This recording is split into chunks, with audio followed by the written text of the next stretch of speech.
Bilindiği gibi Allahu Teala eğer izin verirse 7 ve 8 Mart'ta inşallah Teala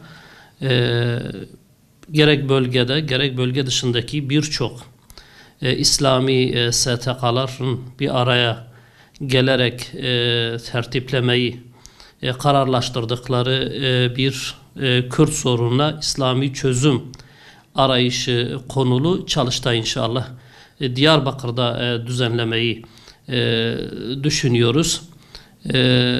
Elbette ki bu çalıştaydan amacımız her şeyden önce hepimizin de bildiği gibi bölgemizde gerek bölgemizde gerekse Türkiye'nin tamamında yani tamamen sistemden kaynaklanan ve 90 yılı aşkındır var olan sorunlara İslami perspektifte bir çözüm üretmek ve hususan bölgemizdeki ve son zamanlarda işte adına çözüm süreci denilen Kürt meselesi, Kürt sorunu ile ilgili malumunuz gerek hükümet ve karşı taraftaki PKK, HDP arasında bir pazarlık söz konusu.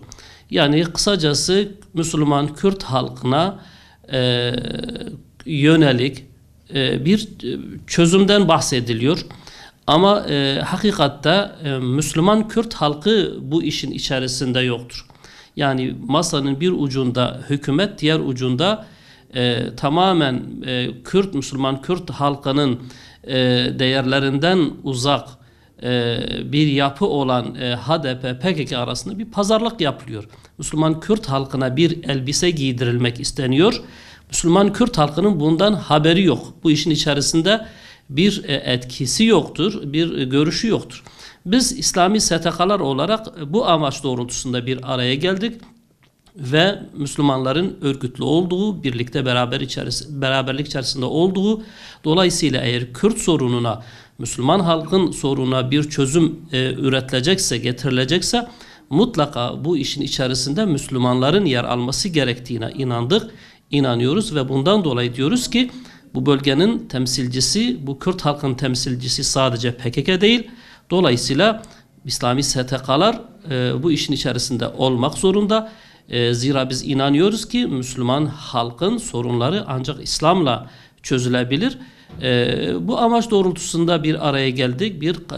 İlk etapta çalıştay kararını aldık. Allah izin verirse 7 ve 8 Mart'ta bu çalıştayımızı yapacağız.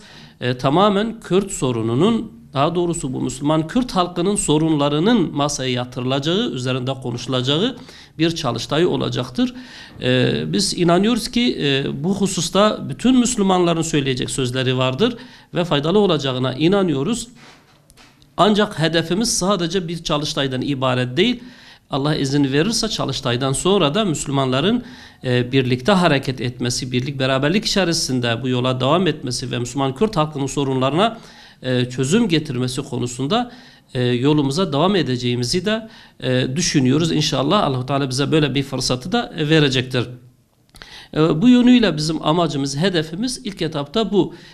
Fakat tabi bununla beraber belki ilk kez yani bölgedeki ve Türkiye genelindeki İslami STK'ların el ele vermesi ilk kez bu kadar kapsamlı bir şekilde söz konusu oluyor. Bu da çok sevindirici bir durum. Hakikaten uzun yıllar sonrasında Müslümanların bir araya gelerek Müslüman halkın sorunları ile ilgili bir masa etrafında oturması, omuz omuza vermesi, bu hususta neler yapabiliriz arayışı içerisine girmesi çok değerlidir. Bu inşallah Teala hem bu sorunların çözümünde büyük katkı sağlayacak hem de Müslümanların bir araya gelmesi, birlikte hareket etmesi, bu birlikteliğin fotoğrafını Müslüman halka göstermesi açısından çok önemlidir. Müslüman halkımız belki bugüne kadar bu tür bir fotoğrafla karşılaşmadıkları için Müslümanların bölük pörçük olmasından dolayı her bir Müslüman farklı bir tarafa savruldu. Ama inşallah Teala Müslüman camiaların birlikteliğini gören Müslüman halkımız artık yönünü mukaddesatına, Müslüman kardeşlerine çevirecektir. Bu açıdan da umut verici ve halkımıza umut olacaktır. İnşallah Teala bu toplanma, bu bir araya gelme bu yönüyle de önemlidir. Umut ediyoruz ki bundan sonra da Müslümanların birlikteliğinin devam etmesi bu manada Müslüman halkımıza faydalı olacaktır. Kardeşliğimizin pekişmesine, aramızdaki ufak tefek de olsa sorunların giderilmesine de inşallah bir katkı sağlayacaktır bu birlikteliğimiz, bu çalıştayımız. Müslümanların bir araya gelmesi, beraberce konuşması, dertleşmesi, tartışması ve kendi sorunlarına çözüm araması çok önemli bir husustur, çok önemli bir birlikteliktir. Biz inanıyoruz ki bütün bu faydalardan dolayı, bütün bu amaçlardan dolayı bu çalıştayımız her yönüyle hayırlı olacaktır. İnsanlarımızın kardeşliğine vesile olacaktır. Halkımızın barışına vesile olacaktır.